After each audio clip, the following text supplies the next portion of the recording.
दुनिया के सबसे अमीर इन्वेस्टर वॉरेन बफे कहते हैं कि इन्वेस्टिंग की दुनिया में सबसे 3 इंपॉर्टेंट वर्ड्स है मार्जिन ऑफ सेफ्टी। इसका मतलब ये है कि जब आप कोई स्टॉक खरीदते हो तो आपको उसकी इंट्रिंसिक वैल्यू से कम प्राइस पे खरीदना चाहिए और एक मार्जिन ऑफ सेफ्टी रखनी चाहिए। लेकिन जब आपको इंट्रिंसिक वैल्यू कैलकुलेट करना ही नहीं आता तो मार्जिन ऑफ सेफ्टी कैसे यूज़ करोगे। तो दोस्तों, आज की वीडियो में मैं एक बहुत ही इंपॉर्टेंट और इंटरेस्टिंग टॉपिक के बारे में बात करने वाला हूँ कि हम किसी भी स्टॉक की रियल वैल्यू कैसे पता लगाएं, मतलब how to calculate intrinsic value of a stock, जिससे हमको ये पता चल सके कि वो स्टॉक सस्ते में बिक रहा है या महंगे में। और ये चीज़ मैं एकदम सिंपल लैंग्वेज में समझाने वाला हूँ, जिससे कोई नॉन फाइनेंस के लोग तो क्या, एक 5th स्टैंडर्ड का स्टूडेंट भी इजीली समझ पाएगा। और सिर्फ ये एक वीडियो देखने के बाद आप आराम से अपने स्टॉक मार्केट के प्रॉफिट को इंक्रीज कर सकते हो, या फिर कम से कम आप अपने स्टॉक मार्केट के लॉस को बचा सकते हो। इस बात की मेरी गारंटी है। तो चलिए शुरू करते हैं। तो दोस्तों, हम इंट्रिंसिक वैल्यू इसलिए निकालते हैं क्योंकि किसी भी स्टॉक का प्राइस और उसकी वैल्यू दोनों अलग अलग चीज़ होती है। अब क्योंकि स्टॉक मार्केट एक ऑक्शन मार्केट है, मतलब यहाँ पे स्टॉक्स बेचे नहीं जाते बल्कि नीलाम किए जाते हैं। और इंडिया में 5000 से भी ज़्यादा स्टॉक्स है। तो इससे होता ये है कि जो स्टॉक्स ज़्यादा पॉपुलर होते हैं वो बहुत ज़्यादा महंगे प्राइस पे बिकने लगते हैं, और जो स्टॉक्स न्यूज़ में नहीं आते वो सस्ते में बिकते हैं। तो ऐसे स्टॉक्स अंडर वैल्यूड रहते हैं, जो एक अच्छे इन्वेस्टमेंट्स होते हैं। अब दोस्तों, हम एक सिंपल गूगल सर्च से किसी भी स्टॉक का प्राइस निकाल सकते हैं, लेकिन ये इंट्रिंसिक वैल्यू हमें खुद से पता लगानी पड़ती है। और जितने भी सक्सेसफुल इन्वेस्टर्स होते हैं, जब वो कोई भी कंपनी का इंट्रिंसिक वैल्यू निकालते हैं तो उसका प्राइस नहीं चेक करते। वो पहले उस कंपनी की खुद से वैल्यू निकालते हैं और उसके बाद उसको मार्केट प्राइस से कंपेयर करते हैं, ताकि उसका प्राइस उनके एनालिसिस को इन्फ्लुएंस ना कर दे। तो इसीलिए पहले हम एक प्राइवेट कंपनी का एग्जांपल लेते हैं जिसका मार्केट प्राइस हमारे पास अवेलेबल नहीं है, और मैं उसका इंट्रिंसिक वैल्यू निकाल के आप लोगों को दिखाता हूँ। तो मान लो आपका नाम रॉकी है और आप एक छोटे से विलेज में रहते हो, और वहाँ पे एक बेकरी है जिसका नाम है इंडियन बेकिंग कंपनी।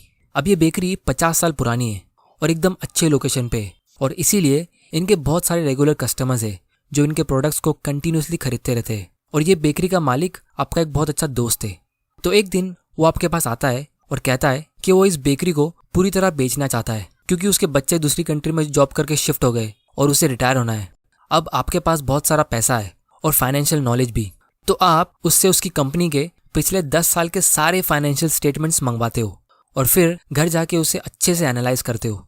अब स्टॉक मार्केट की तरह यहाँ पे कोई स्टॉक का प्राइस तो है नहीं, तो आपको इसका सारा वैल्यूएशन खुद से ही करना पड़ेगा।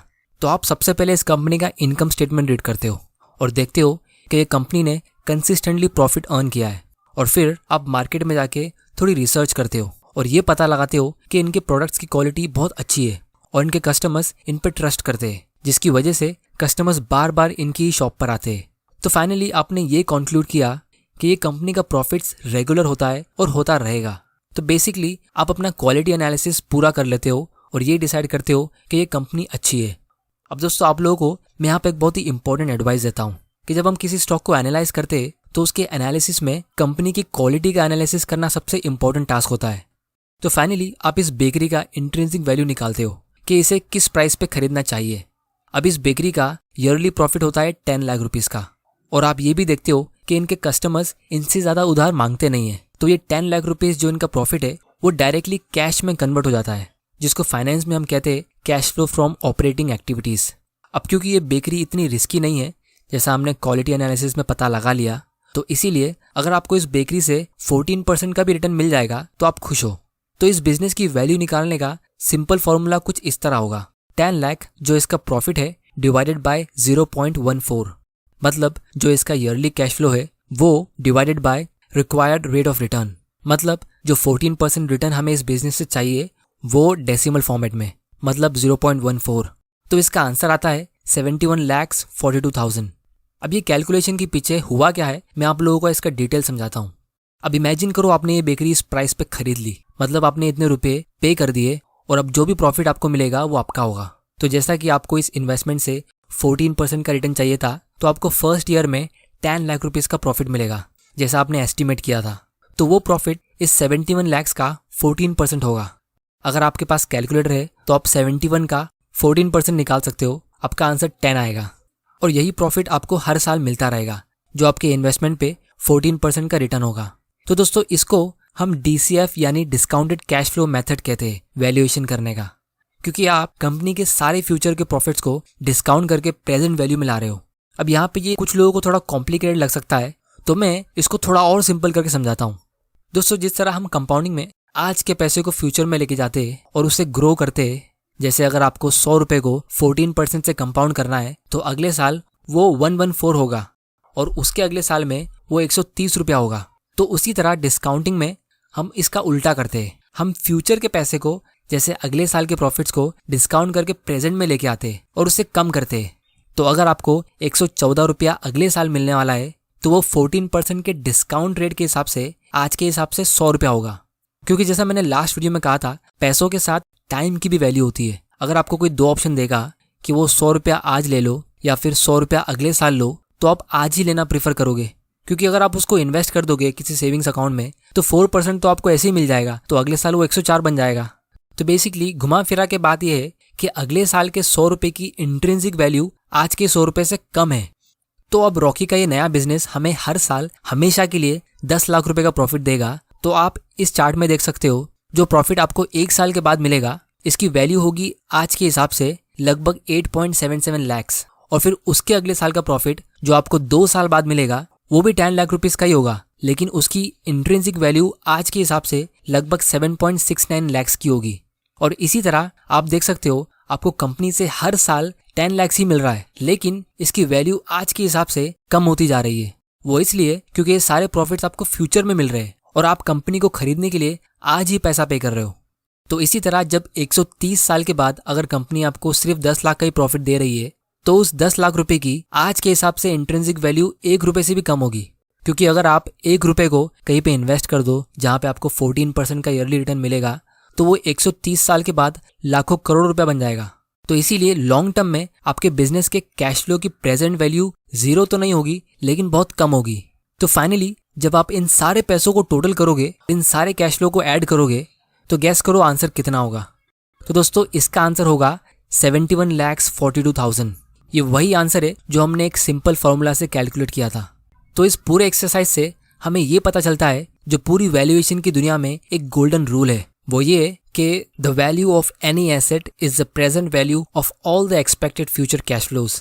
अगर मैं आप लोगों को ये लाइन डायरेक्टली बोल देता तो बहुत लोगों को ये लाइन समझ में आती नहीं, लेकिन आपको अब ये लाइन अच्छे से समझ आएगी। The value of any asset, जैसे वो बिजनेस या कोई भी investment, is the present value, क्योंकि हम आज पैसा देने वाले हैं और हमको उससे क्या मिलेगा, हमको उससे सारे फ्यूचर के कैश फ्लोज मिलने वाले। तो हम उस फ्यूचर कैश फ्लो को प्रेजेंट वैल्यू में लेके आते अपने रिक्वायर्ड रेट ऑफ रिटर्न के हिसाब से। तो अब हम प्राइस टू अर्निंग्स रेशियो को थोड़ा गहराई से समझते, जो आपको अभी एकदम अच्छे से समझ में आएगा। तो सबसे पहले हम ये समझते कि इस कंपनी का पीई रेशियो कितना होगा। तो वो होगा 7.14 का। वो कैसे, आइए देखते हैं। उसके लिए हमें कंपनी के प्राइस को उसकी अर्निंग से डिवाइड करना है। कंपनी का प्राइस है 71.42 लैक्स, उसको हम डिवाइड करेंगे उसकी अर्निंग से, यानी 10 लैक्स, जो होता है 7.14। इसका मतलब ये है कि आपको आपका इन्वेस्ट किया हुआ पैसा ऑलमोस्ट 7 साल में रिटर्न मिलेगा। या फिर हम ये भी कह सकते हैं कि आपने 7.14 रुपीज़ एडवांस में पे किया 1 रुपया कमाने के लिए। अब मान लो वो कंपनी की ओनर ने ये 71 लैक्स का ऑफर रिजेक्ट कर दिया कि ये प्राइस बहुत कम है और उसने काफ़ी मेहनत करके इस बिजनेस को सेट किया है, तो वो ज़्यादा पैसा मांग रहा है। तो आप यहाँ पे अपना रिक्वायर्ड रेट ऑफ रिटर्न कम कर दोगे, 14% की जगह पे आप 12% कर दोगे, जिससे अब इस कंपनी की न्यू वैल्यू होगी 10 लाख डिवाइडेड बाय 0.12, मतलब 83 लैक्स। तो अब आप नोटिस करोगे कि यहाँ पे कंपनी का पी रेशियो बढ़ गया, अभी ये 8.33 का हो गया, मतलब आप 8.3 रुपया पे कर रहे हो 1 रुपया कमाने के लिए। तो एज एन इन्वेस्टर आपको कम पी रेशियो वाले इन्वेस्टमेंट्स में ज़्यादा फायदा होना चाहिए, क्योंकि जब पी रेशियो कम होगा तो आप उस बिजनेस को सस्ते में खरीद रहे हो।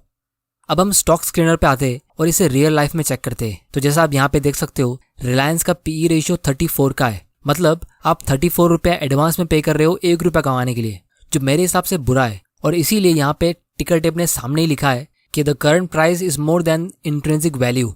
मतलब अगर आप ऐसे महंगे प्राइस पे इस कंपनी को खरीद लोगे तो हो सकता है आप प्रॉफिट कमा लो, लेकिन आपका प्रॉफिट बहुत कम होगा। तो अब आप मुझसे पूछोगे कि लोग बहुत सी कंपनीज को 50 के पीई पे, 100 के पीई पे या कभी कभी 1000 के पीई पे खरीद लेते, तो वो उसे इतना महंगे प्राइस पे खरीदते क्यों है? तो उसका आंसर ये है कि वो लोग उम्मीद कर रहे हैं कि कंपनी का प्रॉफिट फ्यूचर में बढ़ेगा और बहुत ज़्यादा स्पीड में बढ़ेगा। लेकिन मेरे हिसाब से आपको ऐसे स्टॉक्स को अवॉइड करना चाहिए। तो इसीलिए किसी भी स्टॉक को खरीदने से पहले अगर आप एक बार यहाँ के ये बेसिक चीज़ें चेक कर लोगे तो आप काफ़ी हद तक अपने लॉस को बचा लोगे। और जो स्टॉक सस्ते, आप उन पर ज़्यादा टाइम देके उन पर रिसर्च कर सकते हो। और आज की तारीख में आपको ये इतना सारा कैलकुलेशन करने की ज़रूरत नहीं पड़ेगी, क्योंकि जैसा आप देख सकते हो हमारे पास आज ऐसे बहुत सारे स्क्रीनर्स है जो हमें रेडीमेड इन्फॉर्मेशन देते हैं कि ये स्टॉक सस्ता है या महंगा है।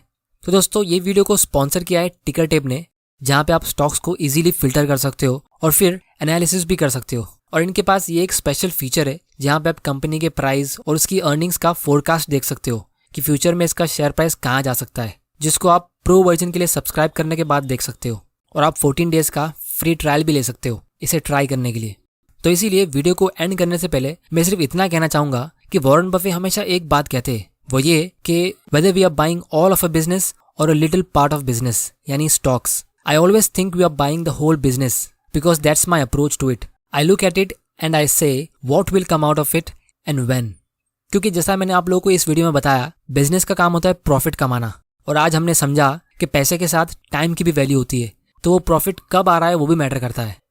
और जैसा मैंने वीडियो के स्टार्ट में डिस्कस किया था कि ये स्टॉक मार्केट एक ऑक्शन मार्केट है, तो कुछ कंपनीज का स्टॉक प्राइस इतना ज़्यादा ऊपर चला जाता है कि उसका पी रेशियो 100 तो क्या 1000 के ऊपर निकल जाता है, और लोग उसे इसलिए खरीदते रहते हैं क्योंकि उन्हें लगता है कि वो स्टॉक प्राइस यूं ही ग्रो होता रहेगा। लेकिन अगर वो कंपनीज ग्रो नहीं हुई तो 1000 के पी रेशियो के हिसाब से आपका पैसा 1000 साल में डबल होगा, क्योंकि आपने पहले ही 1000 रुपया एडवांस में पे कर लिया 1 रुपया कमाने के लिए।